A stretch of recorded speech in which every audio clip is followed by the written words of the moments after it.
రాష్ట్రపతికి కాల పరిమితులు నిర్దేశించొచ్చా? ఆ అధికారం సుప్రీంకోర్టుకు ఉందా? గవర్నర్ల అధికారాలను నియంత్రించొచ్చా? సర్వోన్నత న్యాయస్థానానికి 14 ప్రశ్నలు సంధించిన రాష్ట్రపతి. ఎందుకు రాష్ట్రపతి ప్రశ్నలు సంధించారంటే, సుప్రీంకోర్టు తమిళనాడు కేసులో అక్కడ స్టాలిన్ గవర్నమెంట్ ఉన్నది. స్టాలిన్ గవర్నమెంట్ కేసులో గవర్నర్కు కొన్ని బిల్లులు పంపిస్తే ఆ బిల్లులు గవర్నర్ ఆమోదించకుండా పక్కన పెట్టుకున్నాడు, కొన్ని రాష్ట్రపతికి పంపించినట్టున్నాడు. ఈ సందర్భంలో సుప్రీంకోర్టులో కేసు విచారణ సందర్భంగా కోర్టు చాలా కీలక వ్యాఖ్యలు చేసింది. 3 నెలలకు మించి పెట్టుకోవడానికి వీల్లేదు. రాష్ట్రపతి కూడా 3 నెలలకు మించి బిల్లులు తన వద్ద పెండింగ్లో పెట్టుకోవద్దు. అయితే రిజెక్ట్ చేయాలి, లేకపోతే ఓకే చేయాలి. న్యాయ సలహా అయితే ఆ న్యాయ సలహా కోసం సుప్రీంకోర్టుకు పంపిస్తే సుప్రీంకోర్టు దాని మీద న్యాయ సలహా ఇచ్చి ఇంకా బిల్లుని రిజెక్ట్ చేయాలా, ఇంకా సమర్థంగా తీసుకురావాలన్న దాని మీద ఒక సలహా ఇస్తుంది అని సుప్రీంకోర్టు చాలా కీలకమైన వ్యాఖ్యలు గత నెల క్రితం చేసింది. దీని మీద పెద్ద దుమారం. సుప్రీంకోర్టులు ఎట్లా రాష్ట్రపతి యొక్క అధికారాలను నిర్దేశించజాలవు అన్నది ఒక పెద్ద చర్చ. దాని మీద ఏకంగా రాష్ట్రపతి 14 ప్రశ్నలతో ఒక లేఖ రాయడం జరిగింది. నేనేమంటున్నా, వెరీ క్లియర్గా మనం మాట్లాడుకుందాం. ఇవాళ గవర్నర్ వ్యవస్థ కానీ రాష్ట్రపతి కానీ ఎవరు నియమిస్తారు?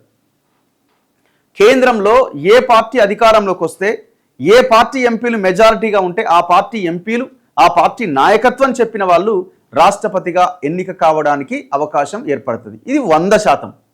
ఇక దీంట్లో రెండోది ఏం లేదు కదా. ఏ పార్టీ? ఇవాళ బీజేపీ ఉంది, ఆనాడు కాంగ్రెస్ ఉంది. అబ్దుల్ కలాం లాంటి వాళ్ళు రాష్ట్రపతిగా వాళ్ళు ఇండిపెండెంట్గా కూడా పనిచేయగలిగినారు. వీళ్ళు పనిచేస్తలేరని మనం ఏం అంటలేం, పనిచేయగలిగి. ఇప్పుడు సుప్రీంకోర్టు ఏం చెప్పింది? ఎక్కువ రోజులు మీ దగ్గర బిల్లులు పెండింగ్లో పెట్టుకోవద్దని చెప్పింది. మనం ఏం చూడాలా? సుప్రీంకోర్టు చేసిన వ్యాఖ్యని పరిగణలోకి తీసుకోవాలా? సుప్రీంకోర్టు ఏ అంశం మీద అయితే మాట్లాడిందో బిల్లులు ఇంతకాలం ఎందుకు పెండింగ్లో ఉంటాయి అన్న లైన్ని మనం పరిగణలోకి తీసుకోవాలా? ఒక్కసారి ఆలోచించండి. ఇప్పుడు ఆ తమిళనాడులో 10 బిల్లులు ఏమో తీస్తే 2 ఏళ్ళు ఆయన దగ్గర పెట్టుకున్నాడు గవర్నర్. ఇది అన్యాయం కదా. ఇప్పుడు స్పీకర్ని క్వశ్చన్ చేస్తే స్పీకర్ మళ్ళీ ఇట్లనే మళ్ళీ ఒక 14 పాయింట్లతో కోర్టుని క్వశ్చన్ చేస్తే ఎట్లా? ఇప్పుడు స్పీకర్ తన యొక్క పరిధిని ప్రజల కోసం వాడుతున్నాడా? నిబంధనల ప్రకారం ముందుకెళ్తున్నాడా? చిన్న చిన్న లూప్ హోల్స్ని పట్టుకొని పార్టీ మారిన ఎమ్మెల్యేల విషయంలో కింద వాళ్ళ దగ్గర పెట్టుకొని వాటిని అనుమతిస్తలేరు, రిజెక్ట్ చేస్తలేరు, యాక్సెప్ట్ చేస్తలేరు, రిజెక్ట్ చేస్తలేరు. మరి తప్పు కదా. గవర్నర్ దగ్గర బిల్లులు పెండింగ్లో ఉండడం తప్పు కదా. గవర్నర్లు ఎవరు నియమిస్తారు? ఎవరు అధికారంలో ఉంటే వాళ్ళు డైరెక్ట్గా గవర్నర్ని నియమిస్తారు.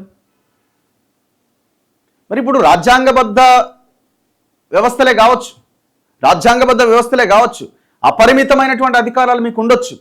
కానీ అదే సమయంలో ఇలాంటి అంశాల మీద ఎవరు మాట్లాడాలా? ఒకవేళ చిన్న చిన్న మిస్టేక్స్ జరిగితే ఈ రకంగా కాదు, ఈ రకంగా చేసుకోండి అని చెప్తే ఎవరు దీని మీద మాట్లాడాలా? నాకైతే సుప్రీంకోర్టు చెప్పిన దాంట్లో పెద్దగా తప్పు ఉన్నదని అయితే నేను అనుకుంటలేను. అఫ్కోర్స్ అపరిమితమైన అధికారాలు రాష్ట్రపతికి ఉంటాయి, దాంట్లో ఏం తప్పు పట్టాల్సిన అవసరం లేదు. మనమేం రాజ్యాంగబద్ధమైన వ్యవస్థని ఏం తప్పు పట్టట్లేదు. అదే సందర్భంలో సుప్రీంకోర్టు 3 నెలల లోపుగా మీరు సమస్యని, మీ దగ్గరకు వచ్చిన బిల్లును పరిష్కరించాలి అని చెప్పిన లైను యాక్సెప్టబుల్ అనిపిస్తున్నది. ఇప్పుడు ఒకవేళ సుప్రీంకోర్టు ఒక 10 రోజుల్లో మీరు డిసైడ్ చేయాలంటే తప్పు. దానికి ఒక డెడ్ లైన్ పెట్టి మీరు ఈ లోపు ఎందుకు చేయరంటే తప్పు. 3 నెలలు అన్నది హ్యూజ్ టైం. రాష్ట్రపతి కానీ గవర్నర్ కానీ న్యాయ సలహా తీసుకోవడానికి, ఆ బిల్లును రిజెక్ట్ చేయడానికి, చదవడానికి, ఇంకేదైనా చేయడానికి 3 నెలల సమయం అన్నది చాలా ఎక్కువ పీరియడ్. అసలు ఎందుకు వచ్చింది చర్చ? ఆ విషయం అసలు ఎందుకు వచ్చింది చర్చ? అన్ని వ్యవస్థలు వాళ్ళు ప్రజల కోసం జెన్యూన్గా పనిచేసినప్పుడు ఈ చర్చే లేదు కదా. ఎందుకు ప్రశ్నించారంటే, తమిళనాడు శాసనసభ ఆమోదం తెలిపిన 10 బిల్లులను ఆ రాష్ట్ర గవర్నర్ ఆర్ఎస్ రవి ఆమోదించకుండా తన వద్ద ఉంచుకోవడం సరికాదని గత నెల 8వ తేదీన సుప్రీంకోర్టు తీర్పునిచ్చింది. 415 పేజీల తీర్పును వెలువరించిన సర్వోన్నత న్యాయస్థానం రాష్ట్రాలు పంపే బిల్లులను రాష్ట్రపతి లేదా గవర్నర్ గరిష్టంగా 3 నెలల్లోగా ఆమోదించడమో లేకుంటే తిప్పి పంపించడమో చేయాలని తీర్పునిచ్చింది. బిల్లులు వెనక్కి పంపితే ఎందుకు అలా చేశారనే కారణాలు కూడా చెప్పాలని పేర్కొన్నది. గవర్నర్లు బిల్లులపైన జాప్యం చేస్తుంటే సుప్రీంకోర్టును ఆశ్రయించవచ్చని రాష్ట్రాలకు స్పష్టం చేసింది. గవర్నర్ల నిష్క్రియాపరత్వం న్యాయ సమీక్ష పరిధిలోకి వస్తుందని తెలిపింది. రాజ్యాంగ అధికరణం 142 ద్వారా అటువంటి సంపూర్ణ అధికారం సుప్రీంకోర్టుకు ఉందని వెల్లడించింది. ఈ నేపథ్యంలో 14 ప్రశ్నలను రాష్ట్రపతి సంధించారు. రాష్ట్ర శాసనసభలు పంపిన బిల్లుల ఆమోదానికి సంబంధించి గవర్నర్లు రాష్ట్రపతికి కాలపరిమితులు విధిస్తూ ఇటీవల సుప్రీంకోర్టు వెలువరించిన సంచలన తీర్పునకు సంబంధించి మరో కీలక పరిణామం చోటు చేసుకుంది. రాష్ట్రపతి గవర్నర్లకు రాజ్యాంగబద్ధంగా సంక్రమించిన అధికారాలను సర్వోన్నత న్యాయస్థానం కట్టడి చేయడం పైన రాష్ట్రపతి ద్రౌపది ముర్ము ప్రశ్నలు లేవనెత్తారు. రాజ్యాంగంలోని అధికరణం ఆర్టికల్ 143(1) కింద 14 ప్రశ్నలు సుప్రీంకోర్టుకు సంధించి న్యాయ సలహా కోరారు. ఏదైనా ప్రజా ప్రాముఖ్యం ఉన్న అంశంపైన 143(1) ప్రకారం సుప్రీంకోర్టు నుంచి న్యాయ సలహా కోరే అధికారం రాష్ట్రపతికి ఉన్నది. ఈ ప్రశ్నలపై సుప్రీంకోర్టు రాజ్యాంగ ధర్మాసనాన్ని ఏర్పాటు చేసే అవకాశం ఉన్నది. రాష్ట్రపతి ఏమడిగారు? నెంబర్ 1, రాజ్యాంగంలోని ఆర్టికల్ 200 కింద బిల్లు సమర్పించినప్పుడు గవర్నర్ ముందున్న రాజ్యాంగ ప్రత్యామ్నాయాలు ఏంటి? ఆర్టికల్ 200 కింద బిల్లు సమర్పించినప్పుడు తనకున్న అధికారాలను వినియోగించే అవకాశం గవర్నర్కు ఉన్నప్పుడు ఆయన మంత్రిమండలి సలహాకు కట్టుబడి ఉండాలా? ఆర్టికల్ 200 కింద తనకున్న రాజ్యాంగ విచక్షణాధికారాన్ని గవర్నర్ వినియోగించడం న్యాయ పరిశీలన పరిధిలోకి వస్తుందా? ఆర్టికల్ 200 కింద గవర్నర్ చర్యలపైన న్యాయ సమీక్షను రాజ్యాంగంలోని ఆర్టికల్ 361 పూర్తిగా నిషేధిస్తుందా? రాజ్యాంగపరంగా నిర్ణీత కాలపరిమితి లేనప్పుడు ఆర్టికల్ 200 ప్రకారం గవర్నర్కు ఉన్న అధికారాలపై న్యాయపరమైన ఉత్తర్వుల ద్వారా కాలపరిమితులు విధించవచ్చా? అది ఎలా అమలు చేయాలి అన్న విధానాన్ని సూచించవచ్చా? ఇట్లా 14 ప్రశ్నలు. ఆర్టికల్ 201 ప్రకారం రాష్ట్రపతి రాజ్యాంగ విచక్షణాధికారాన్ని వినియోగించుకోవడం న్యాయ పరిశీలన పరిధిలోకి వస్తుందా?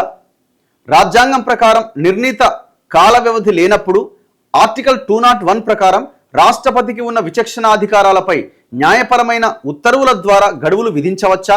అది ఎలా అమలు చేయాలి అన్న విధానాన్ని సూచించవచ్చా? కోర్టును అడుగుతున్నారు. రాజ్యాంగపరంగా రాష్ట్రపతి తన అధికారాలను వినియోగించే సమయంలో ఆర్టికల్ 143 కింద సుప్రీంకోర్టు సలహా కోరాలా? ఆమోదం లేదా తిరస్కరణ కోసం గవర్నర్ బిల్లును పంపినప్పుడు సుప్రీంకోర్టు అభిప్రాయాన్ని రాష్ట్రపతి తీసుకోవాలా? చట్టం అమల్లోకి రాకముందే ఆర్టికల్ 200, ఆర్టికల్ 201 కింద గవర్నర్ రాష్ట్రపతి తీసుకున్న నిర్ణయాలను కోర్టు పరిశీలించడం సరైందేనా? ఒక బిల్లు చట్టంగా మారక ముందు అందులోని అంశాలపై న్యాయపరమైన నిర్ణయాలు తీసుకోవడానికి న్యాయస్థానాలకు అనుమతి ఉందా? రాష్ట్రపతి గవర్నర్ రాజ్యాంగబద్ధ అధికారాలు ఉత్తర్వులను ఏ రకంగానైనా రాజ్యాంగంలోని ఆర్టికల్ 142 భర్తీ చేస్తుందా? రాష్ట్ర శాసనసభ చేసిన చట్టం ఆర్టికల్ 200 కింద గవర్నర్ సమ్మతి లేకుండా అమల్లోకి రావచ్చా? ఆర్టికల్ 145(3) ప్రకారం రాజ్యాంగ అంశాలతో ముడిపడి ఉన్న ప్రశ్నలు ఉన్న ప్రొసీడింగ్స్ ఏ ధర్మాసనం ముందుకొచ్చినా దాన్ని 5 సభ్యుల రాజ్యాంగ ధర్మాసనానికి నివేదించడం తప్పనిసరి కాదా? ఆర్టికల్ 142 కింద ఉన్న సుప్రీంకోర్టు అధికారాలు కేవలం ప్రొసీజర్ లాకే పరిమితమా? లేదా ఆర్టికల్ 142 కింద జారీ చేసిన ఉత్తర్వులు ప్రస్తుత సబ్స్టాంటివ్ లా లేదా రాజ్యాంగంలోని నిబంధనలకు వ్యతిరేకంగా ఉన్న చెల్లుబాటు అవుతాయా? లాస్ట్ వన్, ఒక్క ఆర్టికల్ 131 కింద తప్ప కేంద్ర రాష్ట్రాల మధ్య వివాదాలు పరిష్కరించడానికి సుప్రీంకోర్టు ఇతర అధికార పరిధులను రాజ్యాంగం నిషేధిస్తుందా? రకరకాల ప్రశ్నలు ఆమె సంధించారు. రాష్ట్రపతి ప్రశ్నలు మేము ఖండిస్తున్నామని తమిళనాడు ముఖ్యమంత్రి స్టాలిన్ ఒక ప్రకటన చేశారు. రాష్ట్రాల స్వయం ప్రతిపత్తి కాపాడేందుకు చట్టపరమైన పోరాటంలో పాల్గొనాలని బీజేపీయేతర రాష్ట్రాలకు పార్టీ నేతలకు ముఖ్యమంత్రి స్టాలిన్ పిలుపునిచ్చారు. రాష్ట్రపతి గవర్నర్లకు సుప్రీంకోర్టు గడువు విధించడంపై రాష్ట్రపతి ద్రౌపది ముర్ము 14 ప్రశ్నలు సంధించడంపై స్టాలిన్ స్పందిస్తూ తన ఎక్స్ పేజీలో ఒక పోస్ట్ చేశారు. ఈ పార్టీలు ఈ లొల్లంతా పక్కన పెడితే మనం జెన్యూన్గా ఆలోచిద్దాం. ఒకవేళ రాష్ట్రపతి దగ్గర గవర్నర్ దగ్గర ఎంతకాలమైనా బిల్లు పెండింగ్లో ఉండొచ్చు అనే నిబంధనలు ఏమైనా ఉంటే వాటిని పార్లమెంట్ చట్ట సవరణ ద్వారా మార్చేయాల్సిన అవసరం కూడా ఉంటుంది. ప్రజలు డిమాండ్ చేయాలి. ఒక బిల్లు ప్రభుత్వం తీసుకొచ్చినప్పుడు ప్రభుత్వం తన యొక్క ప్రయోజనాల కోసం, రాజకీయ ప్రయోజనాల కోసం తీసుకొస్తే గవర్నర్ కానీ రాష్ట్రపతి కానీ రిజెక్ట్ చేయాలా? ప్రజల కోసం అయితే అనుమతించాలా? ఏమైనా ఇబ్బందులు ఉంటే న్యాయ సలహా కోరాలి. దానికి ఖచ్చితంగా గడువు ఉండాల్సింది. ఎందుకు ఉండకూడదు గడువు? ఎందుకు ఉండకూడదు? ఎవరి పరిధిలో వాళ్ళు, అందరూ ప్రజలకే కదా జవాబుదారీ. పార్లమెంట్ ఎట్లా నడుస్తున్నది, గవర్నర్ ఎట్లా నడుస్తున్నాడు, రాష్ట్రపతి ఎట్లా నడుస్తున్నది, సుప్రీంకోర్టు ఎట్లా నడుస్తున్నది, అందరికీ జీతాలు ఇచ్చేది ప్రజలే. అన్ని వ్యవస్థలు నడిచేది ప్రజల డబ్బులతోనే. ఎవరి అధికారాలైనా ప్రజల కింద పరిమితమే. రాజ్యాంగం కల్పించింది వాళ్ళకి అధికారాలు. ఎందుకు? ఇవన్నీ కూడా ఇండిపెండెంట్ రాజ్యాంగబద్ధ సంస్థలు, వ్యవస్థలు, పార్టీలకి, పొలిటికల్ పార్టీలకి, రాజకీయాలకి సంబంధం లేని వ్యవస్థలు. వీళ్ళంతా ఇండిపెండెంట్గా పనిచేస్తారని, చేయట్లేదని కూడా మేము అనట్లే.